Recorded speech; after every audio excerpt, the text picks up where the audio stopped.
बहुत दिन बाद आज धूप में बैठने का मौका मिला है तो एक कहानी याद आई, सोचा आपके साथ शेयर करूं। बहुत ज़माने पहले की बात है। एक छोटा सा बच्चा वृंदावन में अपने गुरु से शिक्षा सीख रहा था। जब शिक्षा पूरी हो गई तो गुरु ने कहा कि बोलो तुम्हें मुझसे क्या चाहिए। तो उसने बोला नहीं, आप मुझे बताइए कि मैं गुरु दक्षिणा में आपको क्या दूँ। उन्होंने बोला तुम मुझे क्या दोगे वो बात की बात है, पर मैं तुम्हें एक चमत्कारी मिरर देता हूँ। मैं तुम्हें एक ऐसा शीशा देता हूँ जिसमें जो भी व्यक्ति के मन में जो होगा तुम्हें उस शीशा उसकी तरफ कर देना, तुम्हें वो दिखाई दे जाएगा। उसने कहा बहुत अच्छी बात है। तो उस शीशा लेके जो है वो बाहर निकला। जब वो शीशा लेके बाहर निकला तो बाहर निकलने से पहले उसने सोचा कि मैं अपने गुरु को का चेहरा देखता हूँ, उनके मन में क्या। उसने गुरु की तरफ शीशा किया तो गुरु के मन में काम वासना थी और भूख थी, प्यास थी।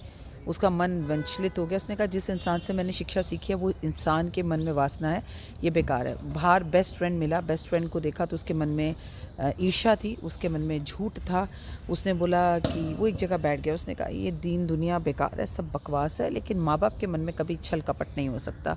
वो गया, उसने अपने माँ बाप की तरफ किया मिरर को, शीशे को, तो देखा माता पिता के मन में भी झूठ है, कपट है और बुरी चीज़ें हैं, बुरी आदतें हैं। उसका मन वंचित हो गया। उसके बाद वो अपनी बहन के पास गया। उसने उसकी तरफ देखा तो वहाँ भी झूठ कपट मैल दिखाई दिया। वो थक गया, हार गया। उसने कहा मुझे अब इस जीवन में जीना नहीं है।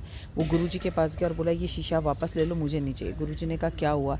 तो बोला कि सबके मन में दोहरी दुनिया है, कल छल कपट है और हवस है, वासना है और नेगेटिविटी है। मुझे इन लोगों ये शीशा भी नहीं चाहिए और मुझे तुम्हारी कोई दक्षिणा भी नहीं चाहिए, क्योंकि तुम भी बेकार हो, तुम्हारे खुद के मन में। गुरुजी मुस्कुराए और गुरुजी ने शीशा उसकी तरफ कर दिया। जब गुरुजी ने शीशा उसकी तरफ किया तो देखा उसके मन में भी मैल कपट, छल और जेलस भरा पड़ा है।